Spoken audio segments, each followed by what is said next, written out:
They were not born to inherit land, nor to chase gold or pleasure. They were men who rode beneath the sign of sacrifice, bound not by blood or crown, but by oath, an oath to serve God through the sword. The Knights Templar, the poor fellow soldiers of Christ and of the Temple of Solomon, stood apart as a paradox of their age, monks in spirit, soldiers in flesh. To their enemies they appeared as writers of divine wrath, white mantles stained crimson in the dust of holy war. To Christendom, they were the living wall between salvation and the abyss. What made the Templars so much better at fighting than any other order was not mere strength of arm or sharpness of steel, but something deeper, the alchemy of faith and discipline. Their formation was not just an army, but a liturgy of war, every charge a hymn, every blow a confession. And in that fusion of devotion and precision, they transcended the knights of their time, becoming legends whose courage would outlast the very crusades that birthed them. Welcome back to Heroic History English, where history breathes, battles roar, and the past rides again. If this is your first time here, don't forget to subscribe and join us as we journey through the stories that shape the world. When Jerusalem fell to the Crusaders in 1099, the world of Christendom erupted in both triumph and chaos. The First Crusade had achieved the impossible. A band of knights and peasants from Europe had carved a Christian kingdom out of the heart of Islam. Yet victory came with peril. The newborn kingdom of Jerusalem was surrounded by hostile powers: Fatimid Egypt to the south, Seljuk Turks and Arab Emirates to the north and east. The roads that led to the holy city, once flooded with pilgrims seeking redemption, soon ran red with blood. Muslim raiders ambushed travelers, looted caravans, and desecrated shrines. The Crusader states, fragmented and poorly garrisoned, could not protect their own frontiers, let alone the countless pilgrims who crossed the desert to pray at the Holy Sepulchre. The king's army was small, the nobles were divided, and mercenaries cared little for causes beyond coin. Amid that insecurity, a new kind of knight began to emerge, not one bound by feudal obligation, but by divine vow. From the ruins of the First Crusade, as victories arose a spiritual need as great as the military one to defend faith, not just with prayers, but with swords. Europe's church and nobility were searching for a sacred solution, a brotherhood that could protect both body and soul of Christendom's most faithful. And so, from that desperate landscape, the idea of the warrior monk was born. Men who would combine the courage of the battlefield with the purity of the cloister. This was not just an evolution of knighthood, it was a revolution of purpose. The age of the Templars had begun. In the year 1119, 2 decades after Jerusalem had been captured, a French knight named Hugh de Payens and 8 companions approached King Baldwin II of Jerusalem with a simple but revolutionary vow. They swore to live as pauperes milites Christi, the poor soldiers of Christ. Their mission was not conquest, but protection, to guard the lives of pilgrims traveling the treacherous routes between the port of Jaffa and the Holy City. The king granted them quarters in a wing of the Al-Aqsa Mosque, a building that stood on the ruins of the ancient Temple of Solomon. From this sacred ground came their name, the poor fellow soldiers of Christ, and of the Temple of Solomon, the Knights Templar. What began as a humble fraternity of 9 men would grow into one of the most formidable military and financial institutions of the Middle Ages. But in the early days, their strength did not lie in numbers or wealth. It lay in conviction. They took the 3 monastic vows, poverty, chastity, and obedience, and merged them with the warrior's code of honor.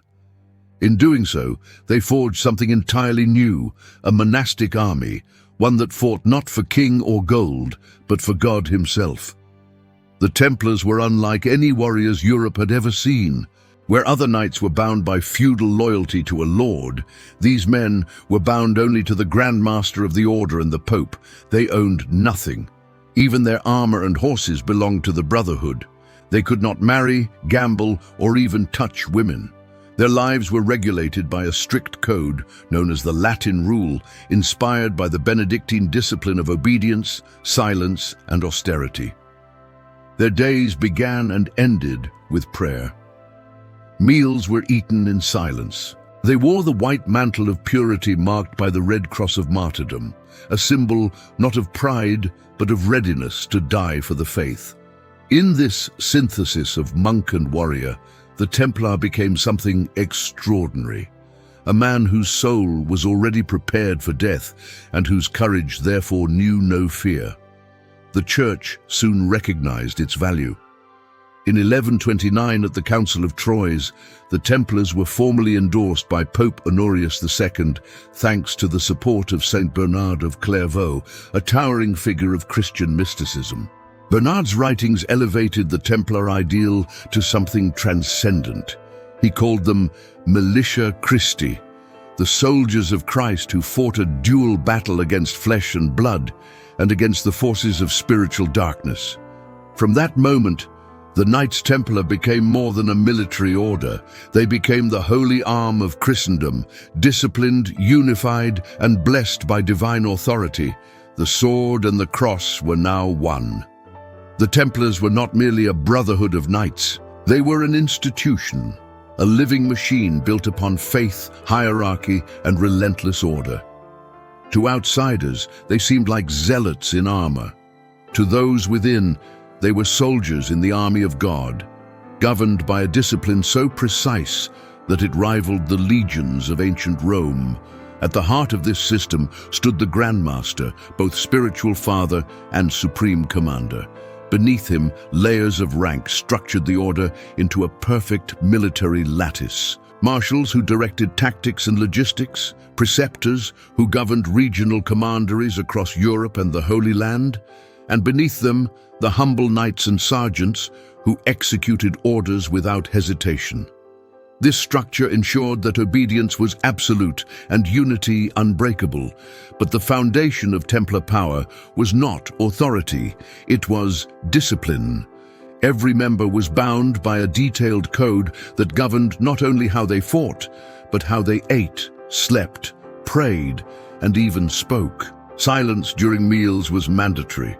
Speech was controlled and purposeful. No knight could possess personal wealth or adornment.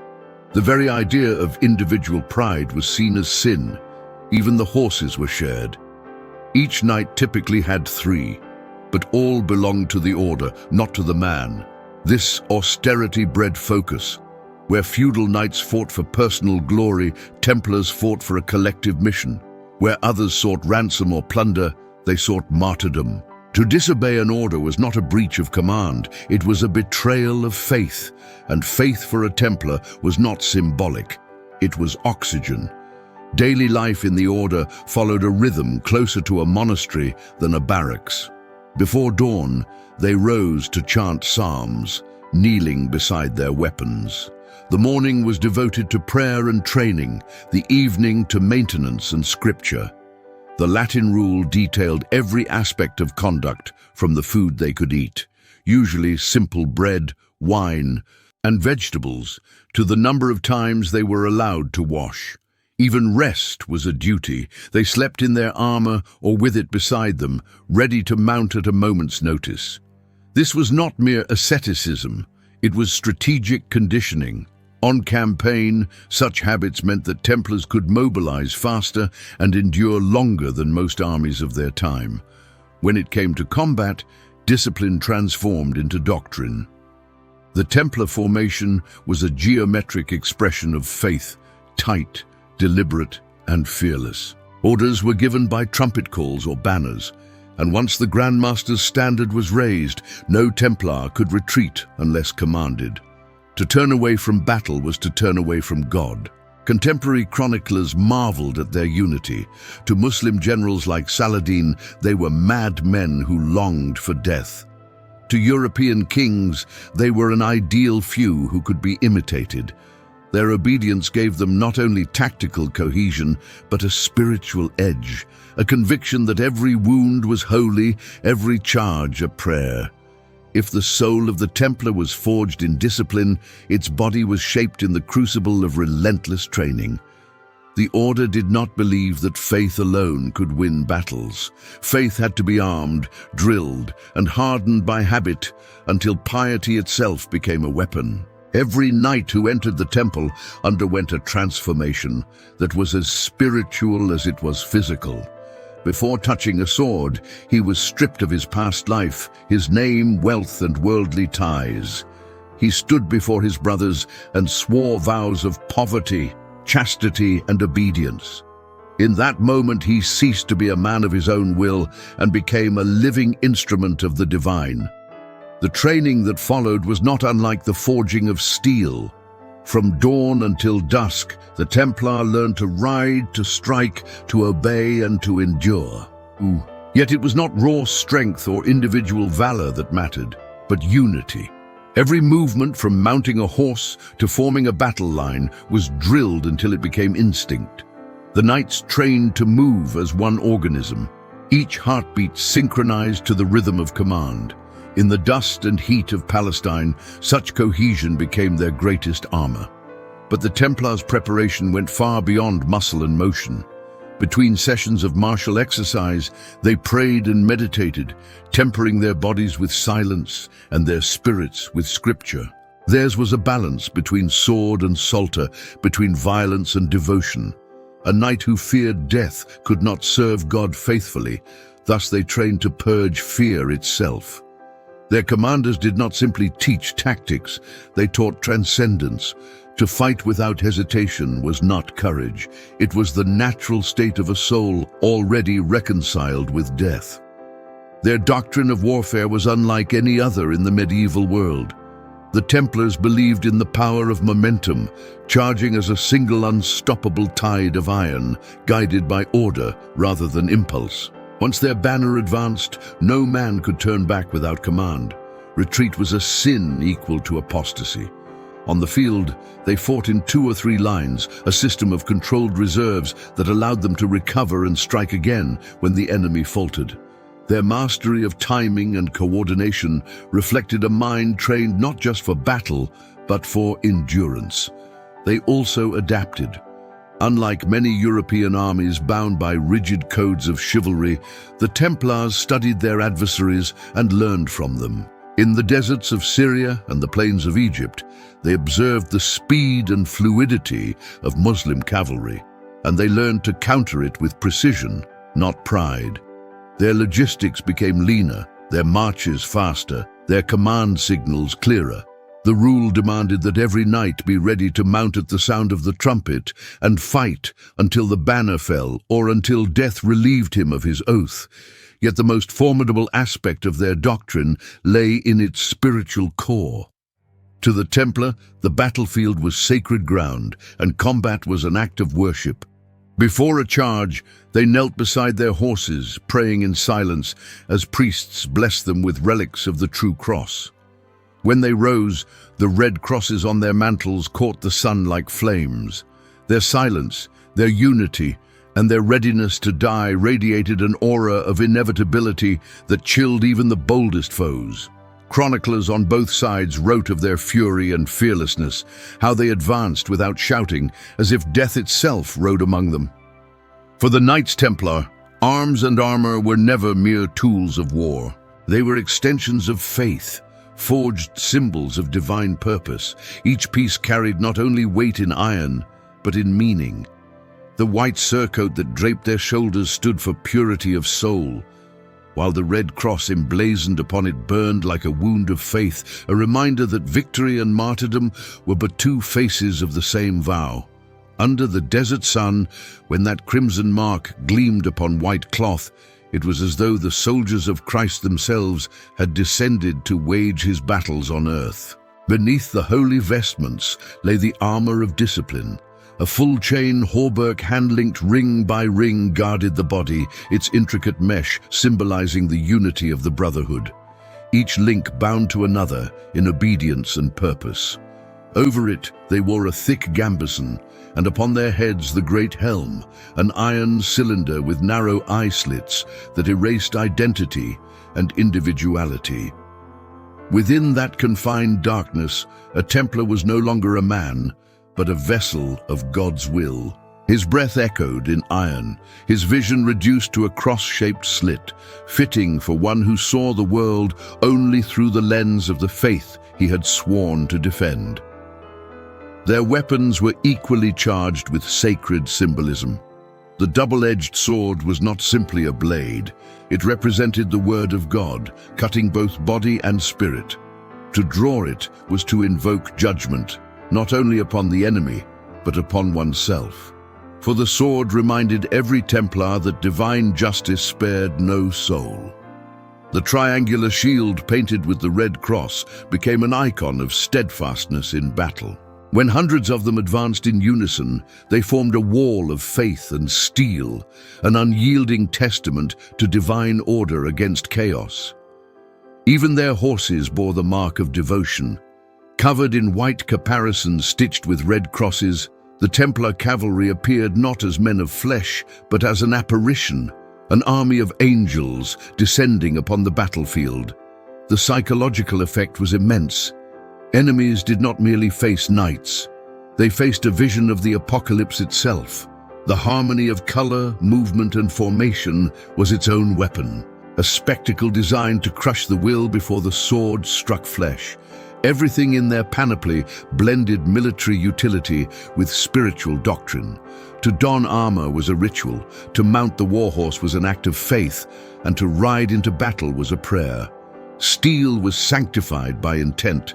The clang of swords became liturgy. The Templar arsenal thus transcended its material form. It was both defense and devotion, both warfare and worship. And in that perfect fusion of iron and belief lay the secret of their fearsome power. When the Templar fortresses fell and their banners burned in the smoke of Acre, it might have seemed that their story had reached its end. Yet, paradoxically, it was in death that their legend began to breathe with greater life. The Order's annihilation did not erase its presence, it immortalized it.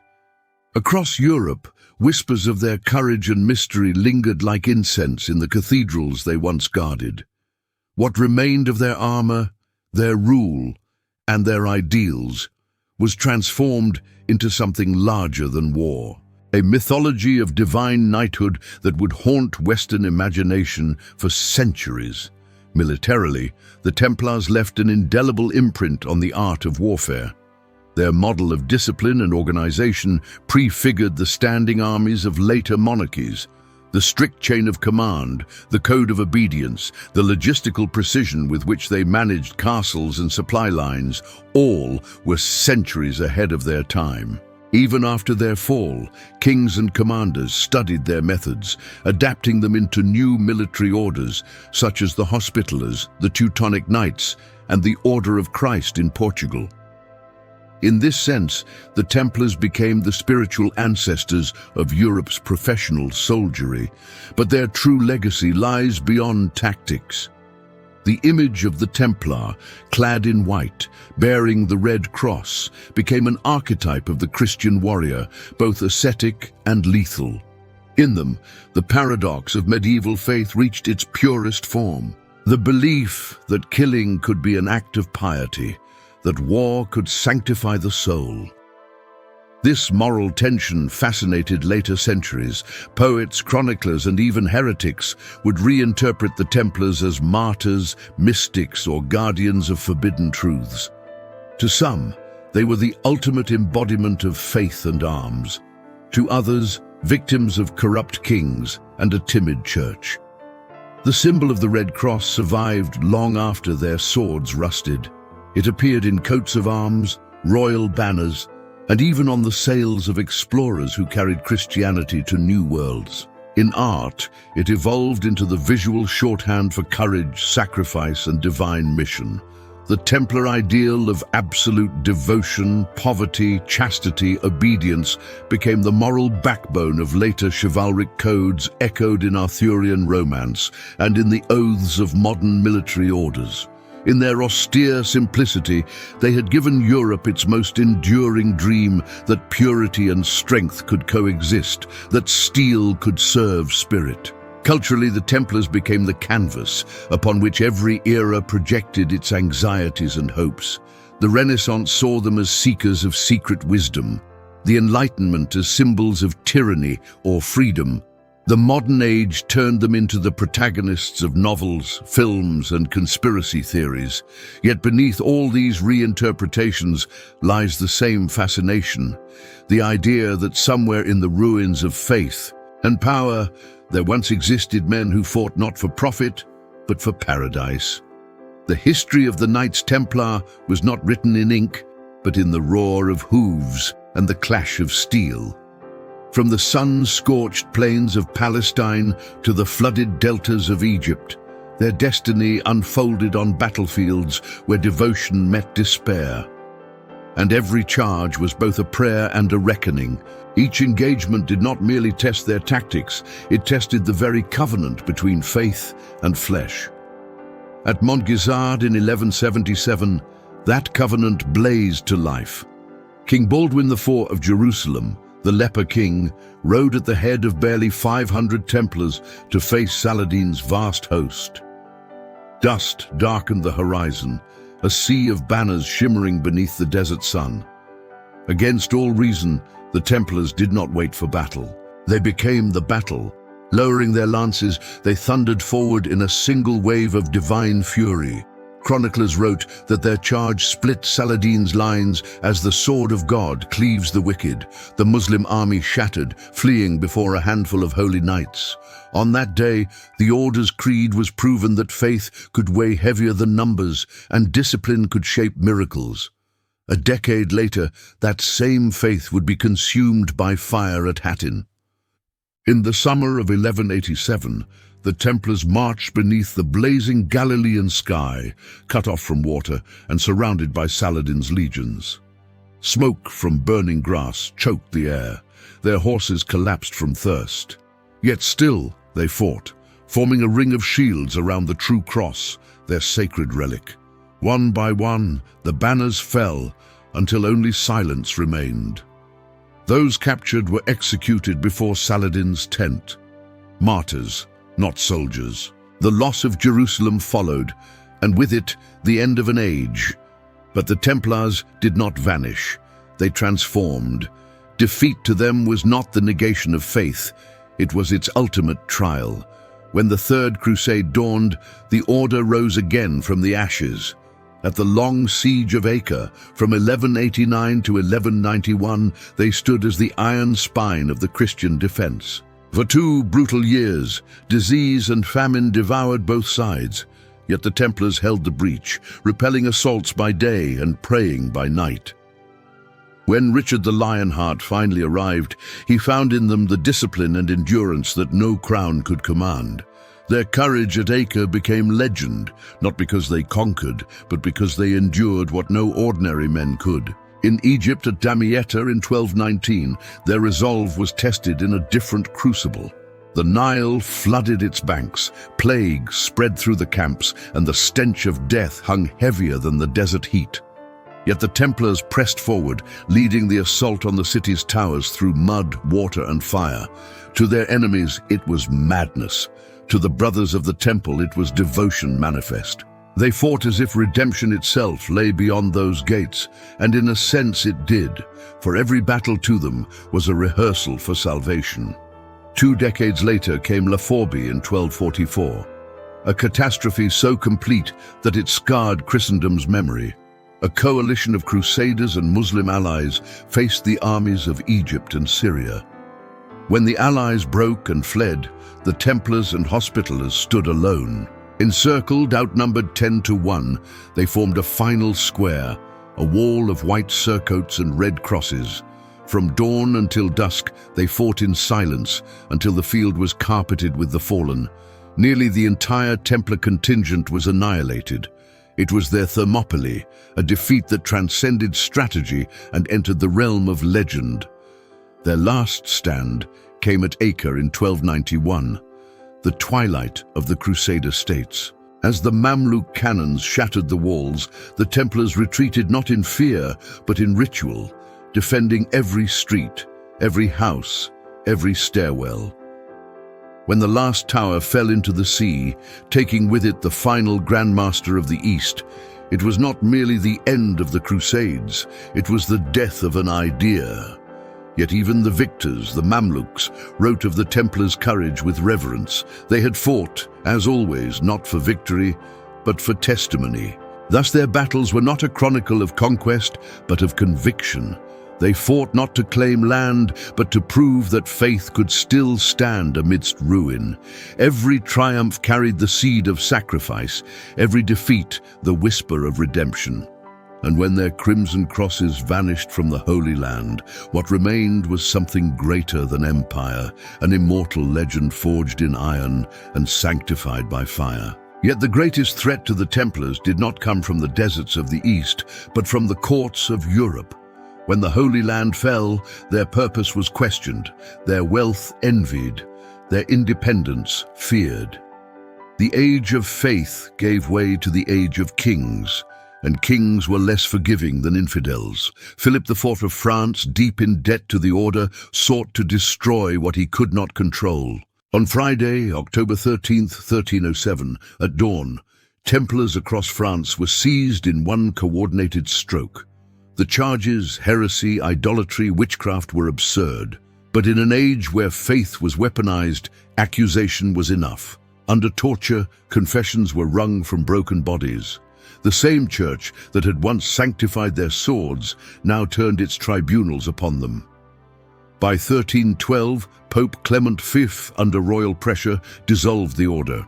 Their lands were seized, their treasure dispersed, and their brothers scattered into exile or death.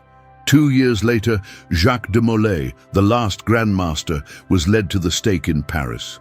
As the flames rose around him, he called upon God to judge his persecutors. Legend says that both the Pope and the King died within a year, fulfilling his curse. But beyond legend lies the tragedy of an age that devoured its own saints. The Templars had built the most disciplined military and financial organization of the medieval world, only to be undone not by enemies of the cross, but by its own keepers. Their fall was the end of the Crusades and the birth of a darker truth. That power, even sanctified, corrupts. That faith, when chained to politics, burns its own temples. And yet, in their ashes, the myth was reborn. The world would never forget the men who wore white for purity and red for sacrifice. The Friday on which they fell would echo across centuries, whispered in superstition and legend, a reminder that no order, no matter how holy, escapes the judgment of history. In the twilight between history and myth, their legacy rides on, reminding us that no order, no matter how holy, escapes the judgment of time. And this is Heroic History English, where legends live again. If you haven't yet, subscribe and ride with us through the echoes of faith, steel, and destiny. For history, like the Templars, never truly dies.